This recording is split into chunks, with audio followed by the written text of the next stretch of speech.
नमस्कार, मी doctor DS Bhamre, Sainath hospital Moshi Pune इथे ऑर्थोपेडिक सर्जन म्हणून काम करतो आणि मी सांध्यांमध्ये स्पेशलायझेशन करतो.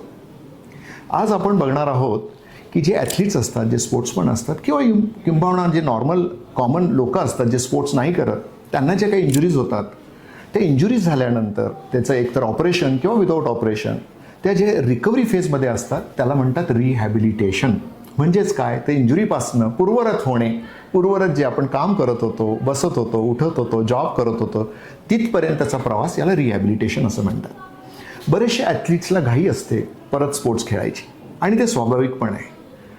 पण प्रत्येक गोष्टीला निसर्गाने वेळ ठरवून दिली आहे. जसं फ्रॅक्चरला भरायला साधारण 6 आठवडे ऑन अन ॲव्हरेज लागतात. मोठं फ्रॅक्चर असेल तर काही वेळेला जास्त लागतात. तर जितका वेळ निसर्गाने ठरवून दिला आहे तितक्या दिवस आपल्याला त्याच्यावर वजन न देणे किंवा त्याची काळजी घेणे किंवा जी काही फिजिओथेरपी डॉक्टरांनी गाईडलाईन्स म्हणून दिलेली आहेत ते फॉलो करणे खूप खूप गरजेचं आहे. जर आपण हे फॉलो नाही केलं तर मग हाड जुळत नाही, जुळायला वेळ घेतं किंवा तिरपं जुळतं. तसंच लिगामेंटचं पण दुर्बिणीने डॉक्टर आजकाल छान लिगामेंट रिकन्स्ट्रक्शन्स करतात आणि ह्या लिगामेंट रिकन्स्ट्रक्शन केल्यानंतर एक स्पेसिफिक वर्ल्ड वाईड सगळ्या डॉक्टर्सने मिळून एक प्रोटोकॉल डिसाईड केलेला आहे. त्या प्रोटोकॉलमध्ये डॉक्टर पहिले 2 आठवड्यामध्ये मुवमेंट, स्वेलिंग कमी करणे, इडिमा कमी करणे, पेशंटला पेन रिलीफ मिळणे, मसल स्पॅझम कमी करणे, ह्या फेजमध्ये काम करतात. त्याला अर्ली फेज म्हणतात. दुसरा जो फेज असतो तो साधारण स्ट्रेंथनिंग फेज असतो, पण तो माइल्डमध्ये करायचा असतो.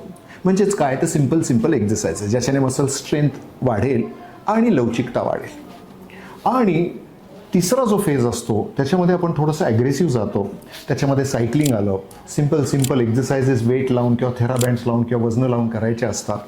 आणि त्याच्यानंतरचा जो फेज असतो तो शक्यतो जिममध्ये किंवा स्विमिंग टँकमध्ये हायड्रोथेरपीद्वारे आपण करतो.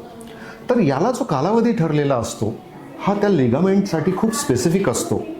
जर आपण त्याला एक्सीड केला किंवा फास्ट जाण्याचा प्रयत्न केला तर ती लिगामेंट भरत नाही किंबहुना ती लूज होते आणि मग आपल्याला वाटतं की डॉक्टरने ऑपरेशन नीट केलं नाही. तर सगळ्यात महत्त्वाचं काय आहे की जे काही वेळ ठरवून दिलेला आहे कालावधी, तो हा शास्त्रावर आधारित आहे, हा सायन्सवर आधारित आहे. त्या डॉक्टरांना वाटतं म्हणून नाही, याच्यामागे खूप मोठं शास्त्र असतं.